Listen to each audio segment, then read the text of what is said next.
नमस्कार, आप देख रहे हैं इंडिया वॉइस और मैं हूं आपके साथ श्रुति अंगद। बुलेटिन की करते हैं शुरुआत। लखनऊ से बड़ी खबर सामने आ रही है। ब्रजेश पाठक और संजय निषाद की प्रेस कॉन्फ्रेंस। उपचुनाव को लेकर प्रेस कॉन्फ्रेंस की जाएगी। निषाद पार्टी को सीट न मिलने के बाद कॉन्फ्रेंस किया जाएगा। बीजेपी प्रत्याशियों का प्रचार करेंगे निषाद पार्टी के नेता। संजय निषाद ने यह बयान जारी किया है। लगातार उपचुनाव को लेकर सियासत तेज है। एनडीए खेमे में मंथन का दौर जारी था। संजय निषाद दिल्ली में डेरा डाले हुए थे, लेकिन उसके बावजूद एक भी सीट निषाद पार्टी के हाथ में नहीं आई है। और ऐसे में आज बीजेपी प्रत्याशियों के साथ मिलकर ब्रजेश पाठक और प्रेस कॉन्फ्रेंस करते हुए नजर आएंगे संजय निषाद। पार्टी ने 9 उपचुनाव में हम सब मिलकर के जीत के लिए लड़ेंगे और हर स्थिति में 9 की 9 सीटों पर विपक्षी प्रत्याशियों को, समाजवादी पार्टी के प्रत्याशियों को पराजित करेंगे।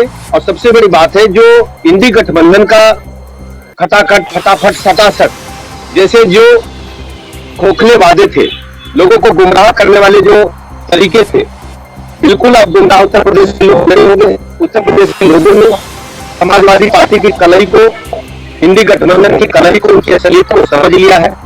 इन लोगों ने हमेशा उत्तर प्रदेश में जब जब ताकत समाजवादी पार्टी को, इंडी गठबंधन को मिली है, गुंडे, बदमाश, माफिया, लुच्चे, लफंगे सत्ता के संरक्षण में पले और बढ़े हैं। कमजोर तबकों पर अत्याचार, अनाचार बढ़ा है। आप याद करिए, समाजवादी पार्टी के शासनकाल में निषादों पर जो अत्याचार हुआ है, निषाद पार्टी के लोग उसे कभी भूलेंगे नहीं। गुंडे, बदमाश खुलेआम बहू बेटियों की इज्जत आबरू को पूरी नजर से देखते थे, उन्हें परेशान करते थे, प्रियों का उपीता था। पूरी तरह देश की अर्थव्यवस्था ध्वस्त कर दिया गया था।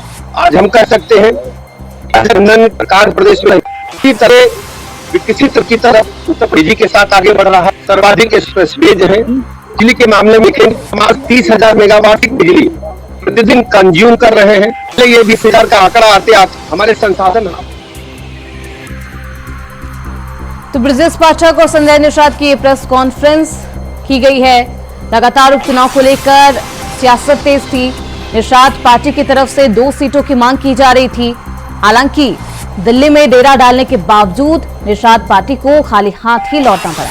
और ऐसे में निषाद पार्टी के प्रमुख संजय निषाद और ब्रजेश पाठक प्रेस कॉन्फ्रेंस करते हुए नजर आए, क्योंकि कल ही बीजेपी के द्वारा 7 उम्मीदवार चुनावी हुंकार, उनकी लिस्ट जारी की गई। और ऐसे में आज ब्रजेश पाठक और संजय निषाद की प्रेस कॉन्फ्रेंस।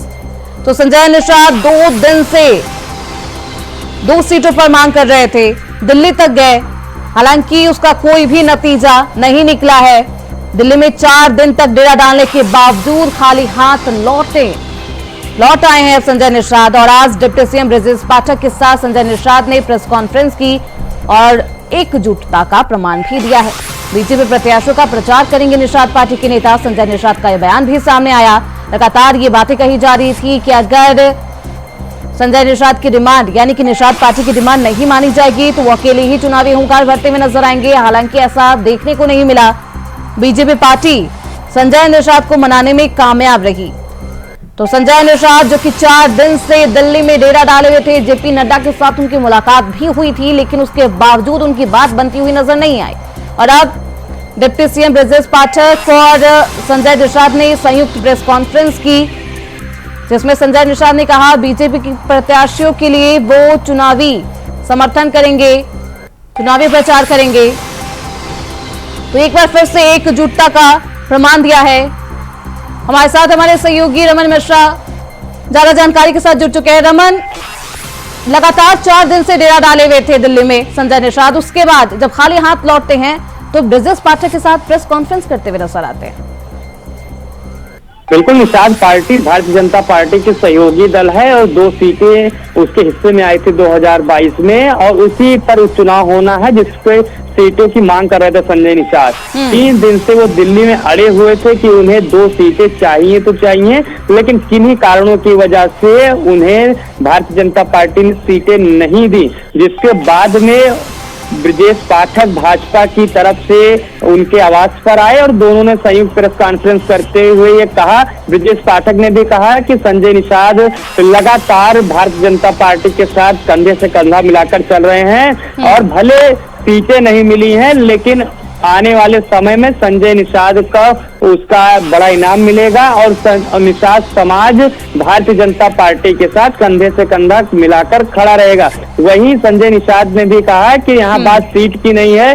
उनका कहना था हम सीट भले नहीं पाए दिल्ली में, लेकिन जो निषाद समाज का आरक्षण का मुद्दा था जिसको लेकर पार्टी बनी है, जिसको लेकर हम चुनाव लड़ रहे हैं, वो मामला वहां पर हल होता दिखा है और वहां के आला कमान से बातचीत हुई है कि दिवाली के बाद में हम लोग बैठेंगे और निषाद समाज के आरक्षण का मुद्दा पूरी तरीके से हल हो जाएगा। एक हिसाब संजय निषाद का साफ कहना है कि सीटें भले नहीं मिली लेकिन मुद्दा बहुत बड़ा हल हो गया। बिल्कुल रमन, और ऐसे में लगातार 4 दिन से वो मांग तो करते हुए नजर आ रहे थे लेकिन अब उन्हें सीटें नहीं मिली है। आखिर इतनी डिफेंसिव मोड में बीजेपी पार्टी क्यों है? क्योंकि 2 सीटें मांग कर रहे थे, 2 सीटों में से 1 सीट भी देना मुनासिब नहीं समझी है बीजेपी पार्टी। कारण क्या? उनको एनएलडी को सीट दी गई, वही निषाद पार्टी को सीट नहीं दी गई, इसीलिए सवाल उठ रहा है। लेकिन इसके पीछे ये माना जा रहा है कि जिस तरीके से निषाद पार्टी का जो कैडर है वो बहुत कम वोटों का है। भारतीय जनता पार्टी की जो पार्टी है वो अगड़ी पार्टी मानी जाती है, उसके ज्यादा समर्थक हैं। ऐसे में भारतीय जनता पार्टी को ये डर था कहीं ना कहीं कि उपचुनाव में अगर निषाद पार्टी का कैंडिडेट देते हैं तो भाजपा में गुटबाजी होने का उनको शंका थी। हालांकि ये यही कारण है, ऐसा स्पष्ट नहीं है लेकिन माना जा रहा है क्योंकि एक प्रत्याशी देना, क्योंकि माना जा रहा है कि अंतिम में संजय निषाद इस पर राजी हो गए थे कि भाजपा के सिंबल से उनका प्रत्याशी चुनाव लड़ेगा, लेकिन उसके बावजूद उन्हें उनका प्रत्याशी भी नहीं उतारा गया। दूसरा कारण ये भी माना जा रहा है कि कांग्रेस ने जिस तरीके से समाजवादी पार्टी के साथ सरेंडर किया उसके बाद में ये मौका मिल गया कि अगर राष्ट्रीय पार्टी जीत के लिए अखिलेश यादव से समझौता कर सकती है बिना सीट के, तो संजय निषाद भी बिना सीट के भारतीय जनता पार्टी के समझौता करने में कोई हर्ज नहीं है। और यही संजय निषाद अब यही बहाना भी बता रहे हैं। बिल्कुल बेहद विश्वसनीय सहयोगी दल मानी जाती है निषाद पार्टी, उसके बावजूद उन्हें एक भी सीट नहीं दी गई है। रमन, सवाल ये भी है कि आखिर किस तरीके से बीजेपी निषाद पार्टी को मनाने में कामयाब रही? देखिए उसके कई कारण है कि संजय निषाद का साफ कहना है कि जो प्रदेश में जिसकी सरकार रहेगी, जिसकी देश में सरकार रहेगी, वही हमें अधिकार दिला सकता है, वही निषाद समाज को आरक्षण दिला सकता है।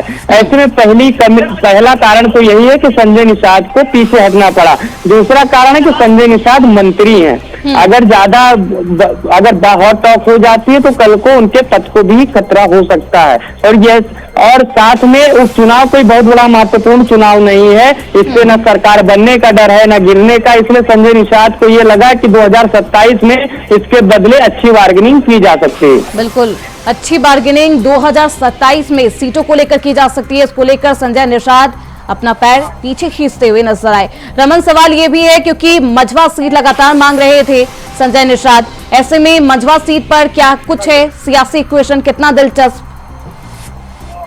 देखिए मझवा सीट मांग रहे थे, मझवा सीट पर पहले भाजपा के ही कैंडिडेट 2017 से 22 तक सुष्मिता मौर्य चुनाव जीते थे, लेकिन 22 में जब ये सीट निषाद पार्टी कोटे में गई थी तो उन्होंने डॉक्टर विनोद बिंद को सीट उस पर मैदान में उतारा था और मौर्य का टिकट कट गया था।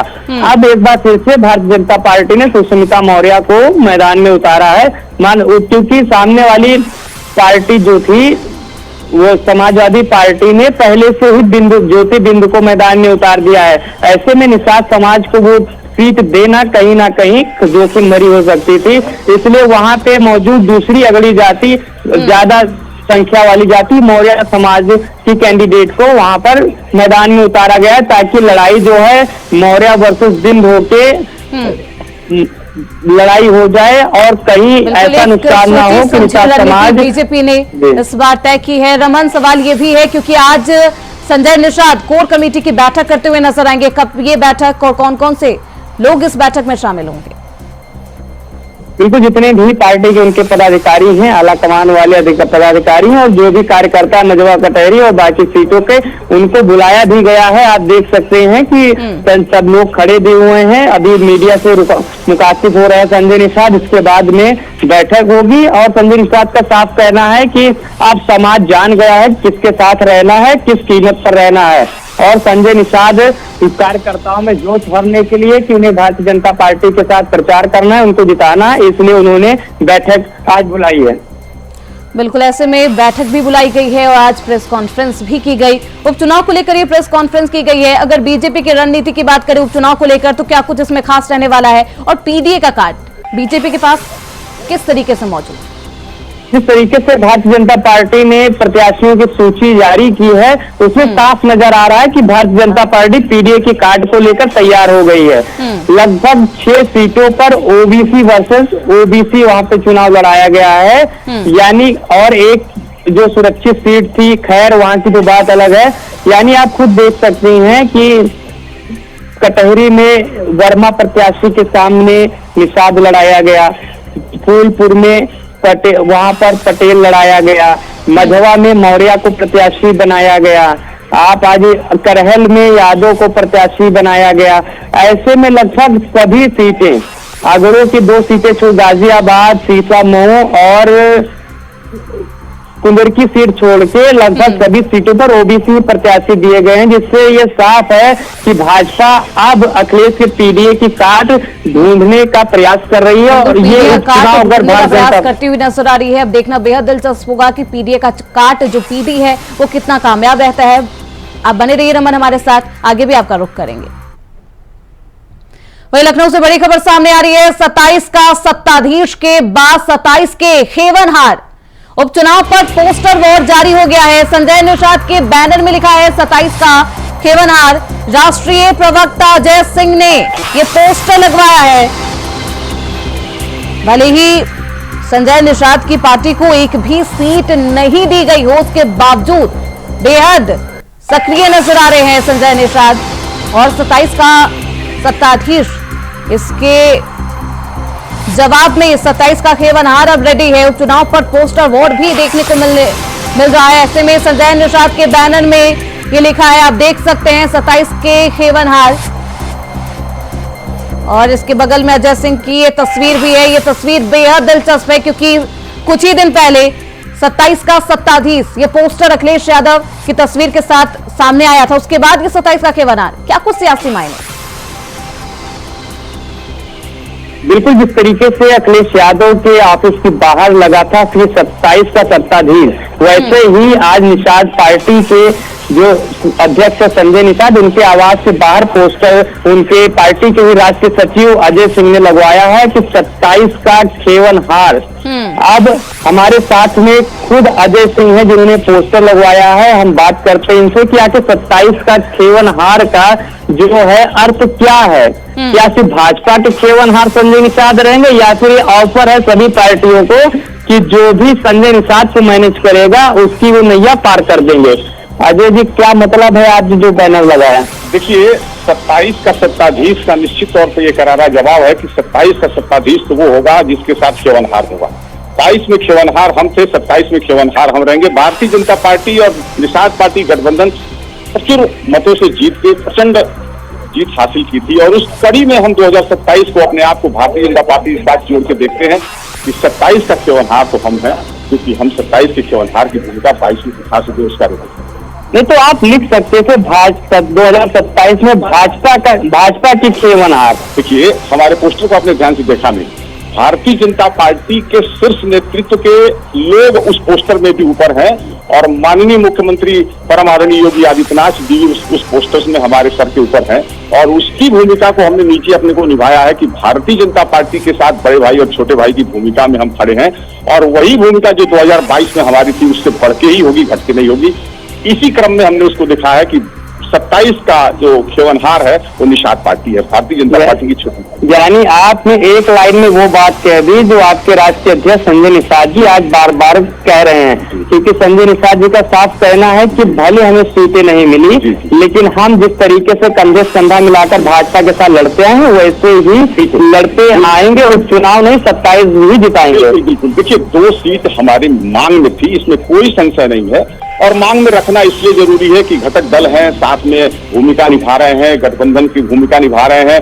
हर सीटों पे केवल हम अपनी पाई हुई सीटें तो जीतते नहीं है, हम तो उनकी उन सीटों को जिताने का काम करते हैं जहां भाजपा अपने आप को हारती हुई देखती है। उन 43 सीटों पे हमने उनको जीत का सेहरा बांधा है, जिन सीटों पे हम स्वयं नहीं लड़े हैं उनको जितवा के दिए हैं। तो गठबंधन का यही अर्थ भी होता है, और 2027 में निश्चित तौर पे हम पहले से बड़ी भूमिका में निकल के आएंगे, और ये 2 सीट का सेक्रीफाइस करना हमारे लिए अहम भी था, क्योंकि अगर हम ये 2 सीट का सेक्रीफाइस किए तो सीधी सी बात है 27 में बढ़ के आएंगे, और 27 में बड़ी भूमिका में आएंगे तो 2 सीट हमारे लिए माने रखती है जीत, और जीत हम बड़ी लेके आएंगे। 27 में बड़ी बार्गेनिंग की तैयारी में है। बार्गेनिंग कहना उसको अनिश्चित होगा। देखिए, हम बड़े भाई के साथ छोटे भाई की भूमिका को जब बखूबी निभा रहे हैं तो हमारे कार्यकर्ता, हमारे पदाधिकारी, हमारे संगठन के लोग अपनी बात रखते हैं कि हमारी भूमिका इन जगहों पर बढ़ के आनी चाहिए, और बढ़ के आएगी। कांग्रेस सपा करी बड़ा भाई तो बेईमान निकल गया। नहीं, हम उस परिदृश्य में उसको नहीं देखते हैं। कांग्रेस देखती है, कांग्रेस और सपा का जो है बेजोड़ मेल जो है आपको इसी 10 सीटों पर टिक जाएगा, वहां पर वो दूसरित हो जाएंगे। अच्छा, मझवा में जो अखिलेश यादव ने ज्योति बिंद को टिकट दे दिया, कहीं ना कहीं निषाद पार्टी को टिकट न मिलने के यही कारण है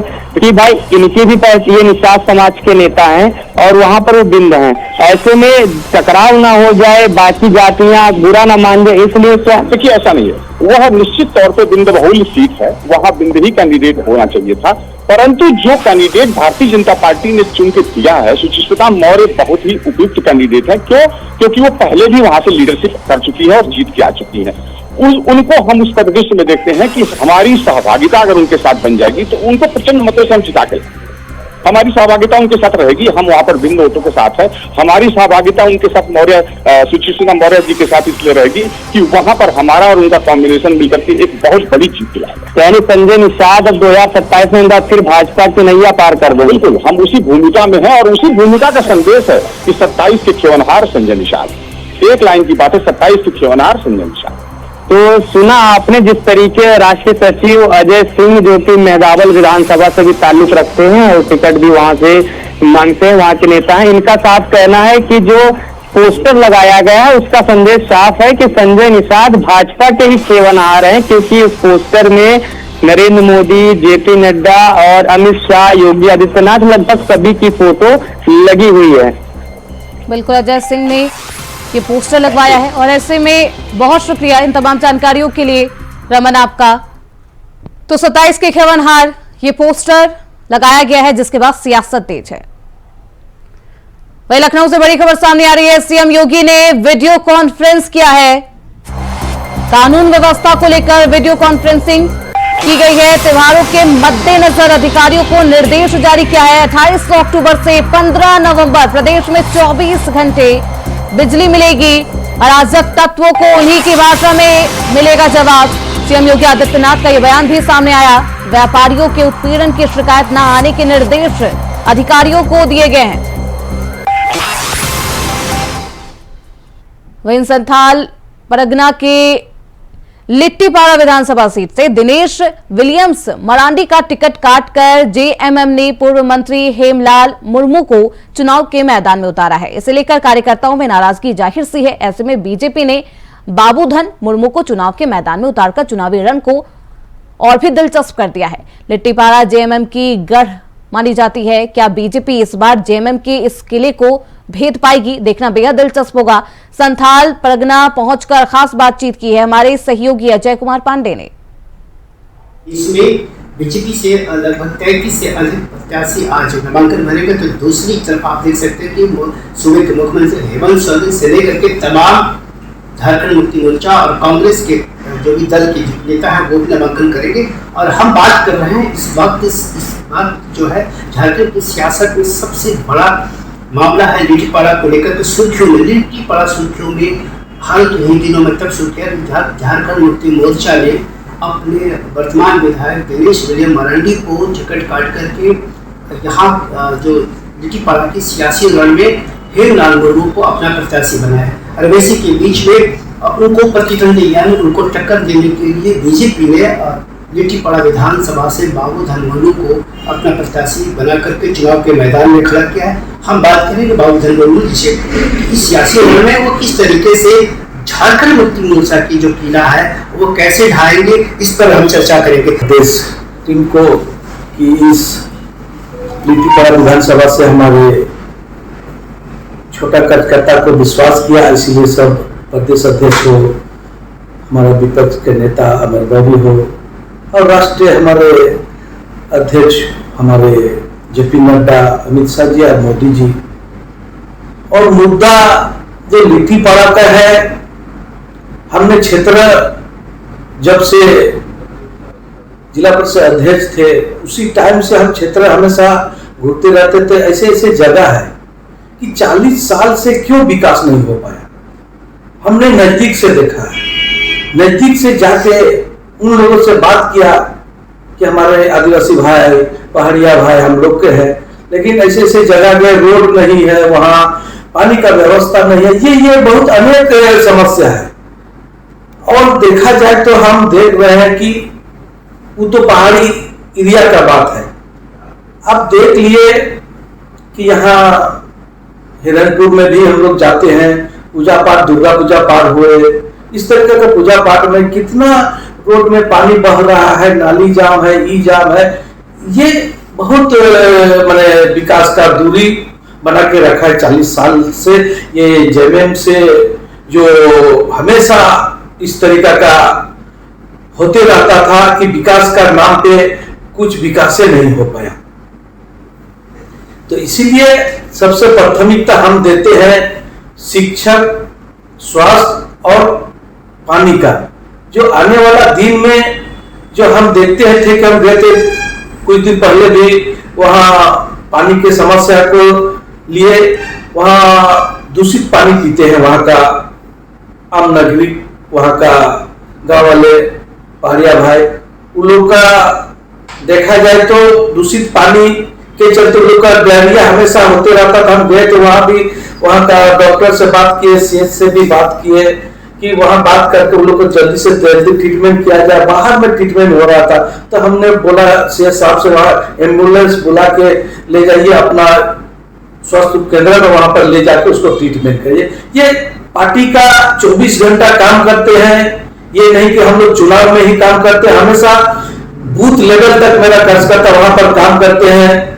इसीलिए ये हम लोग का विश्वास है कि ये जो लिट्टीपाड़ा विधानसभा जो इस बार परिवर्तन का लहर लाने वाले के लिए जो हम लोग परिवर्तन यात्रा भी निकाले, तो वहां का जनता जो सपोर्ट में है कि इस बार परिवर्तन हमको लाना है, कोई भी परिस्थिति हो। और हमारा कार्यकर्ता एकदम डटे रहते हैं कि हमारा जो बूथ में वहां का कुछ समस्या भी होता है तो लोग निदान करने के लिए तब पे खड़े रहते हैं। इसीलिए हम लोग का परिवर्तन में कोई नहीं है, इसीलिए जनता पे मेरा विश्वास है कि वहां परिवर्तन का लहर हम लोग लाएंगे, इसमें दो राय नहीं है। नहीं देखते हैं खास करके हम, क्योंकि देखिए चुनौती तो मेरा कभी रहा ही नहीं है इस तरीका का। जो हम काम पे विश्वास करते हैं उस लोग के धरातल में हमने काम किया इस तरह जब हम जिला परिषद अध्यक्ष थे, तो इसीलिए कोई चुनौती मेरा नहीं है, उन लोग का चुनौती है। उन लोग जो हमारा जो घोषणा हुआ सबसे पहले भारतीय जनता पार्टी ने घोषणा किया टिकट का, इसीलिए उन लोगों ने चुनौती कर रहा है कि हमको मैंने उस तरह का हम अपना कैंडिडेट देंगे, ये देंगे। हम लोग कोई चुनौती नहीं है। फिलहाल इसी के साथ इस बुलेटिन में बस इतना ही। देखते रहिए इंडिया वॉइस।